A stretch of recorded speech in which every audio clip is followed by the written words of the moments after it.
Muy buenas, ¿qué tal? Bienvenidos a este webinar, a este foro, a este lugar para intercambiar opiniones, información sobre un tema de mucha actualidad, pero que ahora lo tiene todavía más, porque son las oportunidades para la sanidad vegetal en el marco del Plan Estratégico de la Política Agraria Comunitaria y de los ecoesquemas. Saben todos ustedes que la futura política agraria europea ha incluido la figura de estos llamados ecoesquemas como una de las herramientas de la arquitectura verde de la PAC para hacer pues, más sostenible el futuro de la producción alimentaria en nuestros territorios. Y en este foro lo que vamos a hacer es analizar las oportunidades y el impacto medioambiental, económico, también la operativa, que no siempre es sencilla, que la sanidad vegetal y el buen uso de productos fitosanitarios pueden tener en el Plan Estratégico Nacional de la PAC, que como ya saben, ahora es preceptivo que desarrolle cada Estado miembro. Y para hablar de ello, tenemos a nuestros tres invitados. En primer lugar, Carlos Palomar, que es director general de la EPLA, de la Asociación Empresarial para la Protección de las Plantas. Carlos, ¿qué tal? Bienvenido. Muchas gracias, buenas tardes. Y Jordi Giner, que es el jefe de Servicio de Sanidad Vegetal de la Consejería de Agricultura de la Generalitat de Cataluña. Jordi, ¿cómo estamos? ¿Qué tal? Muy bien, muchas gracias. Y también damos la bienvenida y saludamos a Javier Alejandre, que es responsable técnico de la Unión de Pequeños Agricultores de UPA y miembro a su vez de la Alianza por una Agricultura Sostenible de ALAS. ¿Qué tal, Javier? Pues muy bien, encantado de estar aquí. Bueno, pues bienvenidos a los tres. Tenemos por delante aproximadamente una media hora para profundizar en esta cuestión. Y si os parece, arrancamos directamente conociendo vuestra valoración de estas recomendaciones que ha publicado la Comisión Europea de cara a lograr la transición del sector agrario español hacia un modelo más sostenible y además que contribuya al cumplimiento de los objetivos generales de este Pacto Verde Europeo. Si te parece, Carlos, arrancamos contigo. Bueno, vale, muchas gracias. Empiezo yo. Bueno, nosotros creemos que como toda política siempre es una oportunidad que hay que saber aprovechar mediante un buen despliegue, que no sea solamente algo que se quede en el papel, sino que tenga recursos y forma para que se aplique. Eso por delante, independientemente de la que sea. Y sobre esto decir también que la propia anterior PAC ya había iniciado este proceso. O sea, que no es algo completamente novedoso. Lo que pasa es que, claro, lógicamente hay nuevas propuestas porque vamos aprendiendo de nuevas tecnologías o incluso de nuevas ideas que combinen las tres patas de la sostenibilidad. Y también porque vamos aprendiendo también de lo que puedan ser los errores, ¿no? Yo creo que eso es inteligente, aprender de la práctica. Entonces, yo no creo que sea algo muy disruptivo, es un avanzar y profundizar cosas y conceptos que ya teníamos. Sobre los errores, yo, por ejemplo, citar que en la anterior PAC había determinadas medidas que básicamente establecían que usar menos fitosanitarios era más sostenible y creemos que eso es un error y se ha demostrado que es así, porque, por ejemplo, tener un margen al lado de un río y tenerlo abandonado, eso no es más sostenible. Sin embargo, una buena gestión de una cubierta vegetal, sea entre el cultivo o al lado de un río, sí que lo es. O sea, que lo que se trata es de usar de manera eficiente los insumos, porque cada vez son más escasos y no podemos, eso sí que sería un error, no hacer un uso eficiente del agua, de los fertilizantes, de los fitosanitarios y cada vez más importante del propio suelo de cultivo, ¿no? No tenemos tanto terreno cultivable como para perder la productividad de aquel terreno al que nos dediquemos, ¿no? A producir, mientras que así podremos dedicar otras partes o otras áreas a otras actividades como fomento de la biodiversidad o otras actividades, ¿no? O sea que, como decía, uso inteligente, perdón, y eso sí, que esto tiene que estar acompañado, como decía al inicio, toda regulación y toda política de, pues, necesitaremos técnicos, necesitaremos recursos, necesitaremos periodos de transición. Esto es igual en todo y sobre todo la colaboración público-privada y no olvidar, ya que estamos en este año, que eso se hace con innovación. Y Jordi, desde la perspectiva de la gestión pública. Sí, yo estoy un poco a favor de lo que dice Carlos, ¿no? No partimos de cero. Y ya tenemos una PAC en marcha y, por ejemplo, en Cataluña, gracias a esta PAC, los tratamientos aéreos que hacíamos el arroz contra chilos o presalis, los tratamientos aéreos contra la mosca del olivo, a través de unas ayudas agroambientales, hemos conseguido eliminar esos tratamientos aéreos y pasar a métodos no químicos como la confusión sexual o la captura masiva, ¿no? No partimos de cero, pero la Unión Europea quiere ir más allá. Quiere mitigar el cambio climático, quiere establecer este pacto verde, pero yo creo que los objetivos de este pacto verde o de esta estrategia europea van demasiado lejos. Será muy difícil llegar a los objetivos de la Unión Europea con el problema que tenemos de cada día incidencia de nuevas plagas. En Cataluña este año ya llevamos 4 nuevas plagas. Claro, y cada vez tenemos menos herramientas. La Comisión Europea nos está restringiendo menos productos fitosanitarios cada año, con lo cual menos herramientas, con lo cual, claro, cada vez el objetivo es muy loable y hemos de ir para donde dice la Unión Europea, ¿no?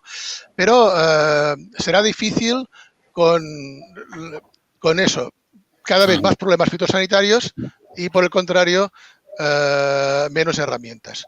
Pero bueno, yo creo que hemos de ir para allá, es decir, hemos de conseguir estos objetivos, que igual no llegaremos al 50% o al 25% de tal, pero la transición es para allí. Sí, Javier, yo planteé esta dificultad de alcanzar estos objetivos. El papel lo suele aguantar todo, luego la realidad es llevar eso a la práctica de la perspectiva del agricultor. No sé si hacéis esa misma valoración o sois más o menos optimista en este ámbito concreto que estamos abordando hoy. No, coincido con los compañeros que me han precedido en uso de la palabra, en tanto en cuanto los principios generales son loables y creo que nadie puede cuestionar que tenemos que avanzar hacia una sostenibilidad ambiental, hacia una mejora también digamos, del consumidor, pero sin embargo, donde yo creo que la estrategia falla clarísimamente es en tanto en cuanto no hay una evaluación de impacto respecto a los objetivos que se plantean. Es decir, nadie en principio puede discutir de una forma general que, oiga, pues es conveniente reducir insumos, que la agricultura ecológica es bueno subirla. Estas cuestiones también, pero detrás de esos planteamientos hay realidades que hay que analizar y tenemos que ver en qué medida, primero, el sector agrario en general está preparado y después qué impacto va a tener real. Es decir, si detrás de una reducción de fitosanitarios como la que se plantea hay una reducción brutal, y subrayo lo de brutal, de la producción, bueno, pues quizá a lo mejor el consumidor que inicialmente pueda estar muy convencido de esta medida va a decir, bueno, pues quizá nos hemos equivocado, porque si detrás de esto lo que hay es un encarecimiento de los precios de los alimentos, por ejemplo, porque simplemente hay una reducción de en torno a un 40% y ya estoy apuntando cifras de lo que podría ser la reducción por el impacto en el uso de productos fitosanitarios, pues entonces seguramente nos estaremos equivocando. Es decir, la estrategia como línea general no es cuestionable, creo que es acertada. Creo que sí es muy cuestionable y creo que se equivoca radicalmente en tanto en cuanto no hay una evaluación de impacto y no hay un análisis pormenorizado de lo que supone este tipo de objetivos que plantea la estrategia. Pero y al final, en todo caso, una singularidad que tiene esta futura PAC, que es lo que comentábamos anteriormente, ¿no? Este plan estratégico que tiene que hacer cada Estado, esta cierta descentralización de la política que fue muy debatida en su momento, pero bueno, en cualquier caso es lo que es ahora mismo, ¿no? Entonces los Estados miembros deben de jugar un papel también modulador en lo que es el planteamiento general, ¿no? Y en concreto en lo que es el tema que nos ocupa, que es la materia de sanidad vegetal, y hablando ya de este plan estratégico, ¿cuál en vuestra opinión serían las aportaciones fundamentales que tendrían que incorporar precisamente para amortiguar esta política de, digamos, que de retirada de productos, de principios activos en un momento dado? Si me permitís, ya que estamos haciendo este turno, yo solamente 2 puntos. Creo que no debemos mezclar una cosa como es, por ejemplo, el uso sostenible de fitosanitarios, que ya es de una directiva del 2009, ¿no? Y que llevamos casi 10 años aplicándola, con lo que es la PAC y con lo que es la estrategia de la granja a la mesa, que, bueno, marca unas orientaciones que debemos tener en cuenta en la PAC, pero que no tienen por qué aplicarse así de claro, ni todos los países, ni en todos los cultivos, sobre todo si no hay un estudio de impacto. O sea, yo considero que eso hay que tenerlo en cuenta, y eso sí, que la PAC, estas orientaciones donde decimos que cualquier actuación en la producción debe considerar una mejora de la biodiversidad, o por lo menos no avanzar en su perjuicio, ¿no?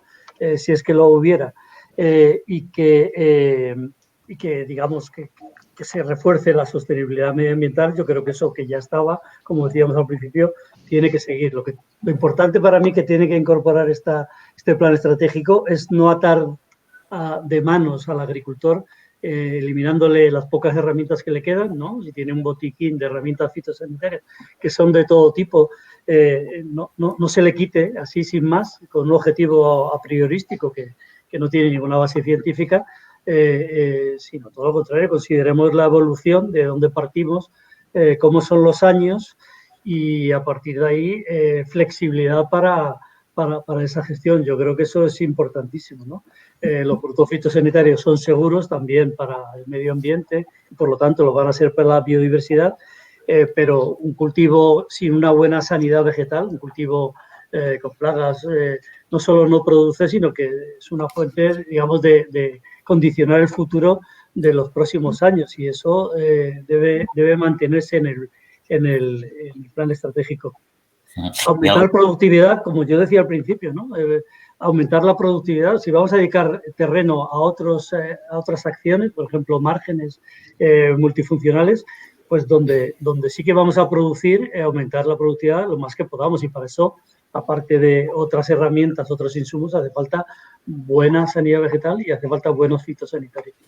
Pues ahora vamos a hablar de esos márgenes, entre otras cuestiones, si tenemos tiempo. No sé, Jordi, Javier, si queréis completar algo. Yo quería comentar de que la estrategia de la granja a la mesa, uno de los objetivos que indica es alimentos saludables y asequibles, ¿eh? Eso es uno de los objetivos. Entonces, somos muchos millones de personas en la Unión Europea. Claro, para llegar al 25% de producción eco, esto es difícil, porque claro, todos sabemos, la agricultura ecológica no es fácil, las producciones son menores. Para conseguirlo es un tema muy importante que no hemos hablado hoy, que es la innovación. Es decir, nosotros hemos conseguido reducir los tratamientos aéreos en Cataluña gracias a la innovación. Es decir, si no hay innovación en técnicas alternativas, lucha biológica, etcétera, etcétera, no vamos a llegar a este alcance del 25%, no vamos a llegar. Amb lo cual, hay que tener en cuenta, hace pocos días se publicó el reglamento de la UE, el 2021/1165, de los productos autorizados en ecológico. Realmente las sustancias autorizadas en ecológico son muy pocas. Y claro, ¿en qué cultivos va mejorando la agricultura o va ampliándose hectáreas? Doncs, por ejemplo, en viña, gracias a la confusión sexual, hemos conseguido que muchos agricultores ya se vayan estableciendo o se vayan certificando en producción agraria ecológica, ¿no? Pero claro, es gracias a la confusión sexual. Unos señores o unas empresas que se han dedicado a investigar técnicas de lucha alternativas contra la alopecia botrana. Gracias a eso. Pero claro, para conseguir estos porcentajes tan elevados, hemos de ir a innovación. Y esto yo creo que es uno de los temas que necesitamos para llegar a ello, ¿eh? Sí. Ahí, Juan, tú planteabas al principio como una de las herramientas interesantes, novedosas de la futura PAC, los ecoesquemas. Y yo coincido totalmente y creo que ahí tenemos una gran posibilidad, tenemos un reto y podemos tener un gran fracaso si nos hacen bien las cosas. En este año y medio que que se han empezado a generar papeles por parte del Ministerio, hemos visto de todo. Desde inicialmente documentos donde ya hablaban de recortes concretos, sin atender a más elementos, que entiendo que esa es una política o es un camino fracasado, porque la agricultura es una ciencia inexacta en tanto en cuanto un año no se parece al anterior ni al futuro, y lo que este año ha sido una afección baja de una determinada plaga, al año siguiente puede ser que se haya disparado, y entonces comparar un año con el siguiente no tiene mucho sentido. Y, bueno, parece ser que ahora está evolucionando esa configuración de los ecosquemas en lo que aquí nos ocupa, que es el tema de fitosanitarios, en general de insumos, hacia un planteamiento más abierto donde se hable de uso sostenible. Bueno, no sabemos la letra pequeña que hay detrás de esto, pero esto ya empieza a sonar mejor. Es decir, si detrás de esa filosofía lo que supone es que tiene que haber conocimiento, que tiene que haber ciencia, que tiene que haber buena gestión en el uso de productos, pues, oiga, radicalmente de acuerdo. Si detrás de esto lo que significa es que yo me atrevería a decir también por un principio de simplificar todo, un agricultor va a poder optar a un ecoesquema como el que estamos hablando simplemente si justifica que de un año para otro se produce una reducción de X%, esto es un error. Esto es un error porque ese porcentaje puede venir derivado simplemente de que este año pues no ha habido ningún tipo de plaga. Bueno, pues ya está. Pero esto no significa que el agricultor ha hecho el esfuerzo. Y al año siguiente puede haber hecho un esfuerzo mucho mayor, pero el año ha venido un año complicado con mucha humedad y se ha disparado pues una determinada botrytis o cualquier otro elemento. Por lo tanto, esta es la clave. Es decir, el enunciado que conocemos hoy no es malo, pero tenemos que conocer la letra pequeña. Y en esa letra pequeña yo creo que el conjunto del sector estamos trabajando para que la lógica prevalezca y el sentido común y sea realmente una herramienta útil para mejorar la sostenibilidad. Porque el camino primero que se planteó iba a ser un camino absolutamente, en mi opinión, inútil.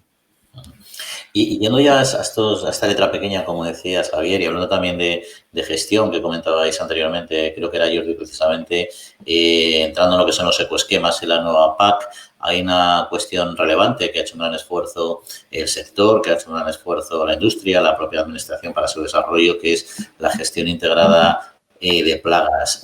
¿Sabéis o percibís cómo puede influir este nuevo modelo de ecoesquemas, por ejemplo, de la nueva PAC, en el desarrollo de este modelo de gestión integrado de plagas? Jordi, no sé si es de la perspectiva de la... El reducir fitosanitarios no tiene que ser, no es sinónimo de gestión integrada de plagas. Tal como ha dicho Javier, tú puedes hacer gestión de plagas perfectamente, estar en una tría o en una agrupación de defensa vegetal, seguir la estación de avisos, seguir todas las plagas, seguir perfectamente todo. Y un año te viene, como el año pasado, el mildio de la viña y los agricultores tienen que hacer 15 tratamientos. Bueno, 15, o igual 10, lo que sean. Este año ha sido seco, no han tenido que hacer ni uno. Pero sí, este año ha reducido gracias al tiempo. Pero no gracias los ecosquemas tendrían que ir dirigidos a la gestión integrada de plagas. Sí, es lo importante. Si hacemos gestión de plagas, reduciremos fitosanitarios. Un año podremos más, otro año podremos menos.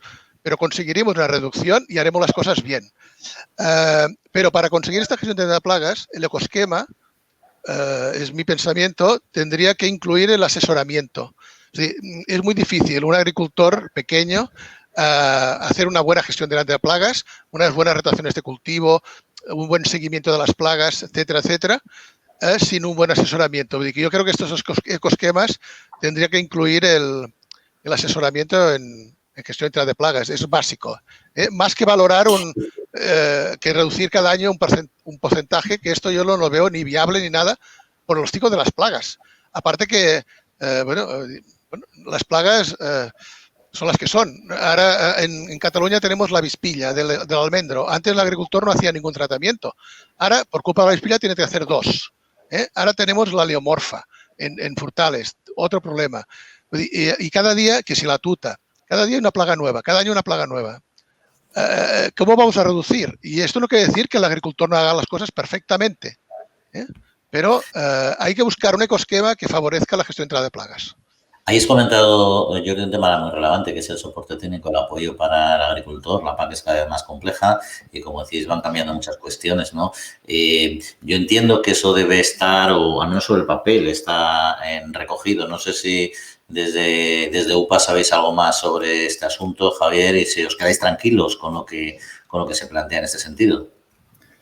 El asesoramiento como tal es una... o la figura del asesor está recogido en el segundo pilar, dentro de esa figura más amplia que se llama AQUIS. Particularmente en el primer pilar y siguiendo el enfoque que planteaba Jordi, yo no lo conozco, es decir, no conozco que esté sobre el papel. Sin embargo, estoy radicalmente de acuerdo. Es decir, la clave de esto es el conocimiento y la ciencia. Y a partir de ahí hacer una gestión absolutamente sostenible de los insumos. No solamente estamos centrándonos en los fitos, pero también de los fertilizantes, por ejemplo, o del agua. Es decir, al final de los insumos. Esta es la clave y solamente se conseguirá con ciencia, con conocimiento y con asesoramiento. Y creo que ahí la figura, es decir, yo creo que el primer pilar y el segundo pilar aquí deberían confluir. Y de igual forma que hablamos de ecoesquemas y de las agroambientales que estarían ya en el segundo pilar y que van muy de la mano, tanto es así que permiten reducir el nivel, el compromiso del 25 al 23% que obliga Bruselas, pues aquí yo lo que creo es que efectivamente esa figura de asesor debería trasladarse también al primer pilar y, claro, yo arrimo el ascua a mi sardina. Creo que las organizaciones agrarias tendríamos un papel fundamental a la hora de, pues justamente, atender esas necesidades que bien planteabais de los pequeños agricultores, porque quizá un gran productor no tiene problema, es decir, tiene un equipo técnico propio increíble que va a resolver siempre. A mí lo que me preocupa es el pequeño productor que puede enfrentar el reto en una desigualdad muy grande y puede directamente salir fuera del mercado. Entonces, yo creo que esto es una herramienta clave. Y comentabas, cambiando un poco de tercio, pero me había quedado con un comentario que habías hecho antes, Carlos, sobre precisamente los márgenes multifuncionales, ¿no? Que son necesarios que son imprescindibles, diríamos, casi para la biodiversidad, ¿no? Por aquello de que estas islas de vegetación pues son importantes reservorios, ¿no? De malas hierbas también de los cultivos y favorecen precisamente esta biodiversidad. ¿No se pone en peligro esta estrategia con el modelo planteado? No sé, Carlos, a lo mejor.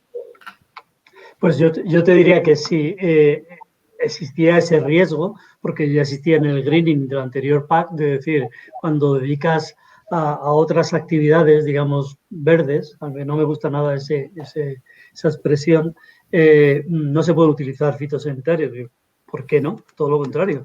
Tú lo que tienes que hacer es manejar bien esos márgenes, primero para evitar que sean un reservorio de malas hierbas y al año siguiente el agricultor tenga que tratar toda su parcela porque se la ha infestado desde fuera, para que sea reservorio de insectos auxiliares que le puedan ayudar en el control de plagas y que aquello esté manejado correctamente. O sea, un margen abandonado ni fomenta la biodiversidad, es contraproducente contra el cultivo y yo creo que frustra y desincentiva completamente al agricultor. Aquí, por ejemplo, sí decir, y entro en el tema anterior del técnico, que el asesor ya está recogido en la gestión integrada de plagas y es obligatorio para muchísimos agricultores, salvo, digamos, los cultivos que usan pocos fitosanitarios, pueden seguir unas guías generales y no necesitan un asesor obligatoriamente. Pero claro, yo me pregunto, un agricultor sabe producir los cultivos, pero sabe qué especies silvestres tiene que poner para que haya polinizadores, para que haya fauna auxiliar, etcétera. Ahí sí que hace falta un asesor un poco más integral, que yo creo que, dado que ya es obligatorio, si queremos que sea introducido en el primer pilar de la PAC, debe ser de un conocimiento más amplio, que al final lo que lleve es que el agricultor, en vez de hacer las cosas por costumbre, pues haga una gestión empresarial, porque el agricultor, en definitiva, es un empresario. Ahí, Juan, si me permites, me gustaría aportar la experiencia de ya 4 años que tenemos desde UPA haciendo experiencias en la línea de lo que decía Carlos, con márgenes multifuncionales, viendo qué combinación de especies son las más interesantes para, en un principio, fomentar los polinizadores y después también las aves en general. Y la experiencia rotunda. Es decir, lo que estamos encontrando es que un margen que no se atiende, es decir, no vale con sembrar incluso aquellas especies que se recomienden. Un margen que no se atiende convenientemente es una fuente de problemas para el agricultor y un demérito para la biodiversidad. Es decir, yo podría, no hay tiempo, pero podría enseñaros fotos de márgenes que han sido invadidas por bromo y ahí no hay biodiversidad ninguna. Es decir, el bromo ha acabado con todas las especies que hemos puesto para mejorar esa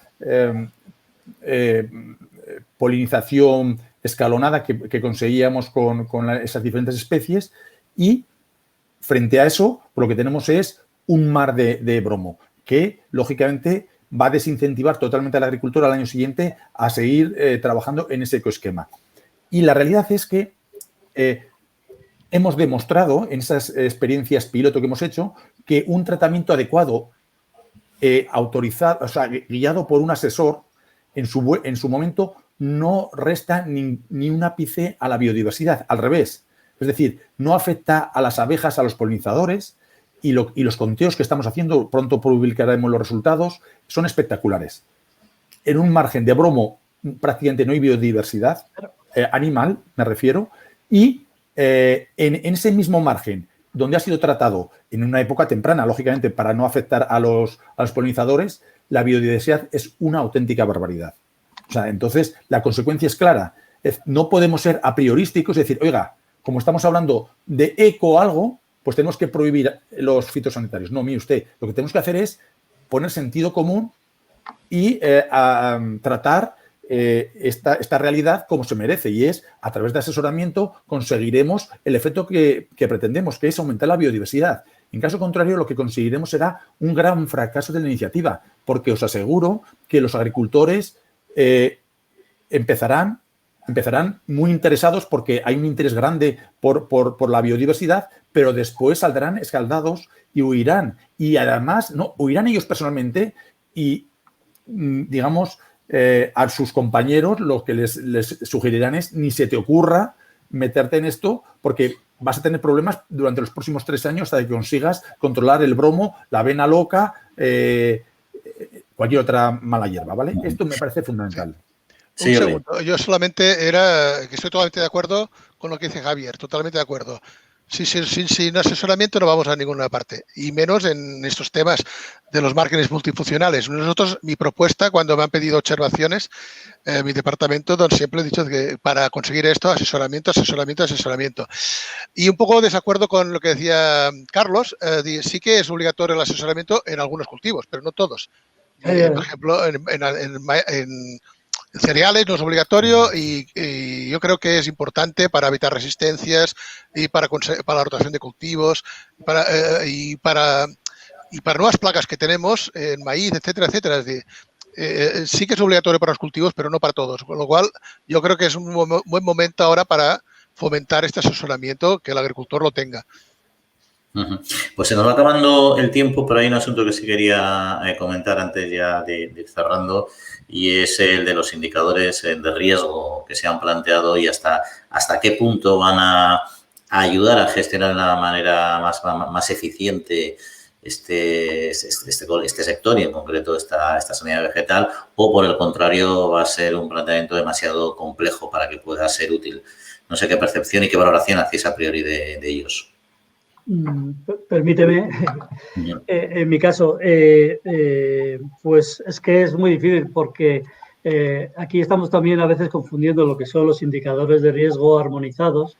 Claro que eso permite sumar las cifras de todos los países y remitirlos a la Comisión Europea y que te digan si lo estás haciendo bien o mal, con posibles indicadores nacionales o regionales que nos dicen cómo se está haciendo las cosas en la realidad y comparado con el vecino y comparado con las condiciones del año, ¿no? Entonces, una cosa puede ser las estadísticas generales, las cuales al final lo que se quiere es medir el riesgo mediante una cosa que es la única que todos los países disponen, que es calcular las cantidades de fitosanitarios aplicados multiplicado por su peligrosidad, ¿no? Y yo creo que eso, el riesgo no está adecuadamente medido, es medirlo, oye, pues es como si el médico solamente te toma la temperatura, ¿tienes fiebre, sí o no? ¿Estás enfermo o no? Bueno, es que las cosas pueden ser por muchas causas. Entonces yo creo que cuando se establezca una de las propuestas que estamos haciendo y que ya está sobre la mesa, también hecho por mucha gente, el cuaderno de explotación digital, donde pueda estar recogida la receta del asesor, y estoy de acuerdo con Jordi, que deberíamos profundizar en el asesor. Como decía antes, los cultivos extensivos tienen guías generales que se descargan de la web del Ministerio.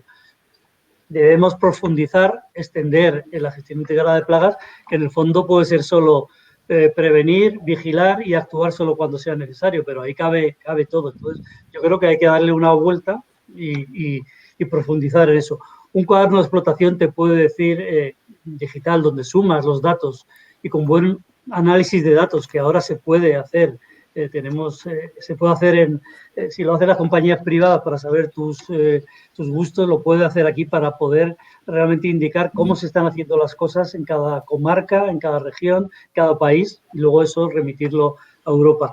Ahí se pueden medir muchas cosas, se pueden medir, pues eso, kilómetros de márgenes multifuncionales, grado de formación de los agricultores, utilización de boquillas de baja deriva que disminuyen el riesgo. Hay montones de indicadores que se pueden sumar y que podemos tener para discutir aquí. Yo creo que eso es un área fundamental para desarrollar esa gestión integrada de plagas. Pues, bueno, sí, Jordi. Sí, solamente en el Plan Nacional de Acción, ahí tenemos un montón de indicadores que podríamos utilizar. Realmente el RH1 realmente solamente es un indicador que es para la comercialización de fitosanitarios. No está pensado para el agricultor, lo que usa y tal. Tendríamos que buscar un indicador de la gestión de plagas, pero es difícil.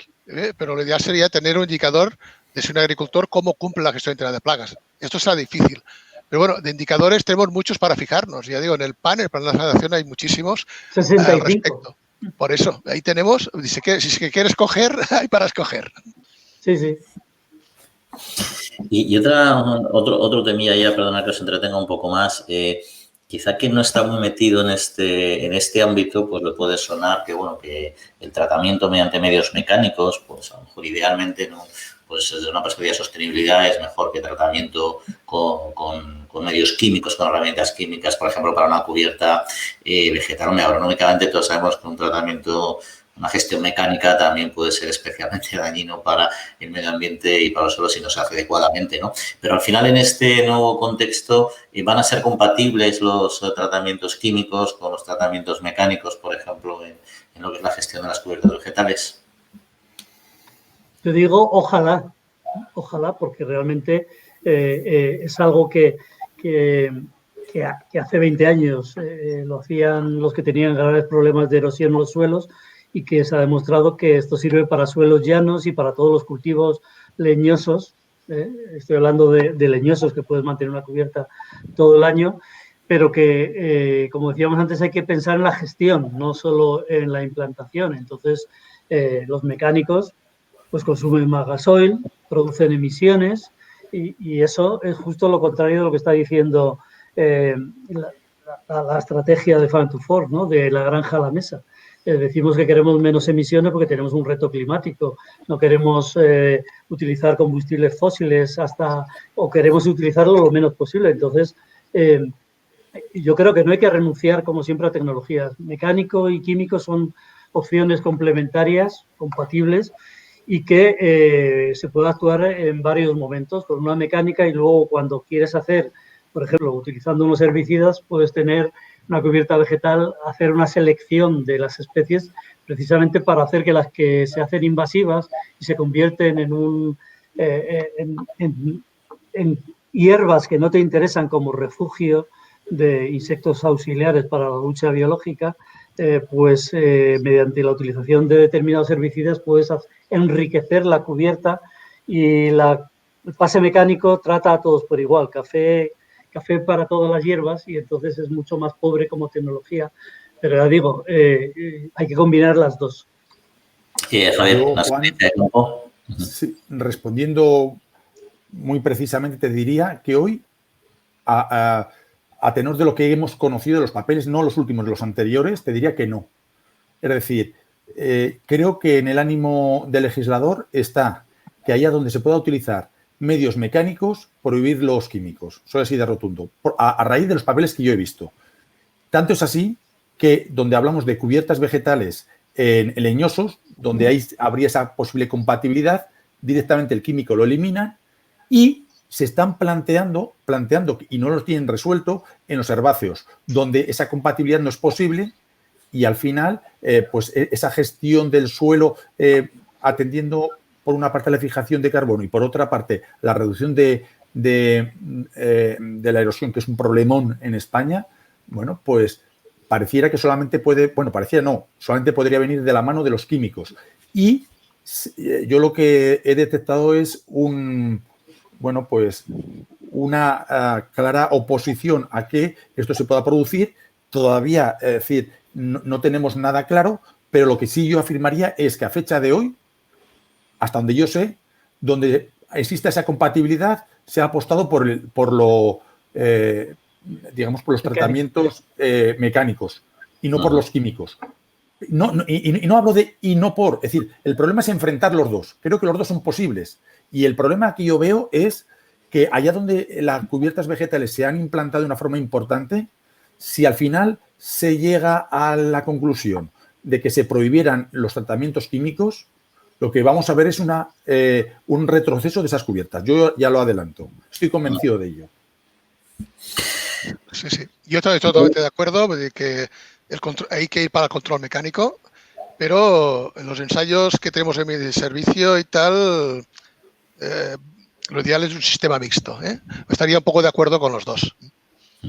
Pues esperemos que, sobre todo, que en el plan estratégico de nuestro país, de nuestro gobierno, pues escuchen un poco estos planteamientos y suavicen un poco las posiciones que son complejas y se vaya a ese punto de equilibrio que en el fondo es lo que habéis estado trasladando en esta mesa precisamente para buscar esa mayor eficacia, esa mayor viabilidad económica y, por supuesto, también sostenibilidad ambiental, que es lo que también los objetivos que, como bien decíais, a grandes rasgos son sensatos y lo que hay que buscar es el canal adecuado. Tenemos en esta ocasión en la PAC esta segunda oportunidad, o esta segunda derivada, más que segunda oportunidad, y esperemos que sea adecuadamente gestionada.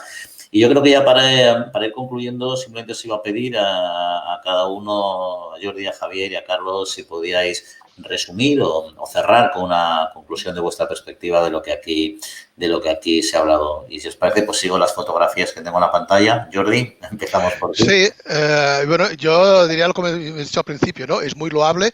El camino que nos ha fijado la Unión Europea es correcto. Los porcentajes ya me bailan un poco, pero es un objetivo correcto. Pero hay que tener en cuenta también que el Farm to Fork, yo me lo estaba leyendo hace un momento, dice que se debe garantizar alimentos suficientes y asequibles, ingresos justos y competitividad a escala global. Esto lo dice el Farm to Fork, con lo cual, es decir, hemos de hacer compatible toda esta reducción y todo este incremento de la agricultura ecológica, pero compatible con esto que he dicho, alimentos suficientes y asequibles y que los agricultores se ganen la vida. Si conseguimos esto, perfecto, pero hemos de intentar que una cosa no haga perder la otra. Javier. Bueno, pues yo diría, por resumir, que tenemos una gran oportunidad, que no podemos perder la perspectiva de que la agricultura y la ganadería son sectores productivos, que los agricultores fundamentalmente nos dedicamos a producir alimentos para la sociedad, sanos y de calidad, y que estamos radicalmente de acuerdo y comprometidos con la parte también ambiental, pero no podemos olvidar la anterior. Y por último, también decir que sin ciencia, sin tecnología, sin conocimiento, podemos fracasar profundamente y que necesitamos una PAC que sea razonablemente equilibrada y que nos mantenga las herramientas productivas a los agricultores sin prejuicios, en el sentido de no podemos digamos, a nadie complicarle la vida en exceso. Tenemos que ser razonables a la hora de hacer planteamientos y creo que tenemos una oportunidad si sabemos hacer las cosas bien, aunque si lo hacemos mal podemos acordarnos durante mucho tiempo. Y ya para finalizar, Carlos. Bueno, como no voy a repetir lo que han dicho mis colegas, pues yo decir que, bueno, que ojalá se implante el sentido común, ¿no? La PAC ha funcionado, está funcionando y debe seguir funcionando. Tenemos una oportunidad de, bueno, avanzar en la sostenibilidad, eso es perfectamente posible, aprendiendo de lo que hemos hecho bien y de lo que hemos hecho mal en el pasado. Y para esa oportunidad necesitamos, desde luego, tener cultivos sanos que tengan, pues una buena sanidad vegetal. Para eso hace falta herramientas de todo tipo. Hemos hablado de muchas hoy. Hemos hablado de la confusión sexual, de los químicos. Hay medidas preventivas. Está la rotación de cultivos. Está evitar la invasión de malas hierbas de los márgenes. Todo eso conforman herramientas fitosanitarias que dan un cultivo sano y productivo. Y eso es lo que necesitamos. Para lo cual hace falta innovación y la innovación se consigue con políticas que lo fomenten, que sean previsibles, que te den un marco a largo plazo, que no te cambien las reglas cada año o 3 años. En definitiva, gran oportunidad si la aplicamos con cabeza. Javier Alejandre, Jordi Gine, Carlos Palomar, muy agradecidos por atendernos y por estar aquí con nosotros. También a la Asociación Empresarial para la Protección de las Plantas, AEPLA, por hacer posible este encuentro y este foro. Así que muchas gracias a los tres y esperamos repetirlo en alguna otra ocasión. Gracias a vosotros. Gracias a vosotros. Gracias, Juan. Y a todos ustedes que nos han seguido, que han seguido este webinar, este foro. Espero que haya sido de su interés, que hayan tomado buena nota.